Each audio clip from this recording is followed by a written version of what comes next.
Hello, my name is Taya Naldasher and I'm a junior here at Bloomsburg University. My major is Communication Studies and my minor is Political Science. Today I will be lecturing the class on America's war with ISIS. I chose this topic because the war between America and ISIS is just so interesting. The fact that a group like ISIS that was not long ago created implements so much danger and terrorism in our world, and there's nothing we can do about it. I hope to educate the class about the relations between each group and how politics are being enforced to find beneficial solutions to end this war for good.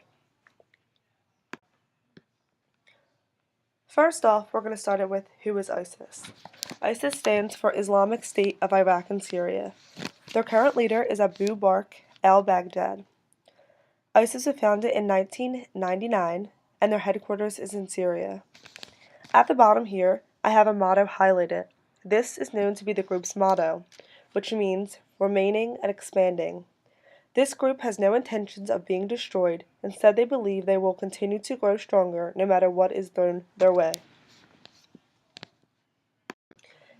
Continuing on, who is ISIS? ISIS aims to implement the Islamic law throughout the land. The group is known for actions of public executions and crucifixions, killing thousands of humans every year. The group is also known for the action of human trafficking, holding close to 3,500 people as servants and slaves. Most of these people are women and children. Next is the major problem that ISIS holds, is terrorism. Terrorism is the unlawful use of violence and intimidation, especially against civilians in the pursuit of political aims. ISIS demonstrates three different kinds of terrorism. First, religious terrorism.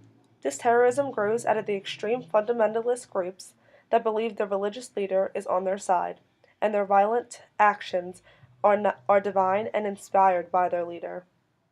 Second is global terrorism. This terrorism is the outgrowth of all the forces of globalism, which makes terrorism spread worldwide. Lastly, lone wolf terrorism. This terrorism is that some members of ISIS have currently begun enforcing independent, creating terrorism, with an organizational group behind them. Next, we're going to talk about America's relations with ISIS and war. The press continuously states that America's war with ISIS will never end. Each attack will just be another chapter in the endless story between the two sides. The war is told to have lasted 17 years already, starting with terrorist attacks from 9/11. The American intervention against ISIS, known as Operation Inherent Resolve, was started by President Obama and continues under current President Trump with the Defeat ISIS campaign. Obama promised the Americans that our troops were fighting in a new way this time. There will be not a single troop front line or on the ISIS soil. American troops will strictly be airbound and have an overloaded protection. Sadly, we did lose a few troops, but the outcome compared to the war in 2007 was remarkable. Next, we're going to talk about ISIS's threat to the U.S. Government officials worry that some Americans or Europeans fighting with ISIS might return to the United States to carry out attacks, but this has yet to occur and it may never occur. But we must be aware. As of September, while the U.S. government regards the potential threat from ISIS as serious, according to Chairman of the Joint Chiefs of Staff, the U.S. knows of no credible threat from ISIS to the homeland of America. Next, we will talk about the terrorist attacks on America. In 2004, ISIS declared and captured the globe's full attention. Since then, there has been 7 lethal attacks in the United States that we know were 100% under the control of ISIS or ISIS-inspired. On this chart, we see attacks from 2005 to 2015. Between 2005 and 2010, the attacks seemed to increase and decrease. But after that, between 2010 and 2015, the attacks only seemed to increase. As we see over the years, the deaths only seem to increase. Next, we're going to talk about the American response to all the attacks. Lastly, we're going to talk about solutions and the political relations. ISIS' success stems, at least partly, from exploiting Iraqi Sunnis, political grievances against and political alienation from the Shiite-dominant government in Baghdad.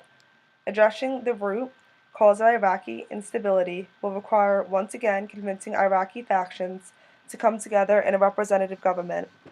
The U.S. will need credible partners that can convince Sunnis, and also Kurds, to come to the table. The alternative is the disintegration of Iraq altogether. To end my presentation, these are my references for my research on the war between ISIS and America. I hope my presentation has enlightened you all. Thank you. September 10th, President Obama announced, America will lead a broad coalition to roll back the terrorist threat. Our objective is clear, he said. We will degrade and ultimately destroy ISIS through a comprehensive and sustained counterterrorism strategy. The elements of the strategy are systematic campaign of airstrikes against ISIS targets both in Iraq and Syria, support for forces fighting ISIS on the ground, utilize counterterrorism capabilities to prevent ISIS attacks, and provide humanitarian assistance to those affected by the crisis.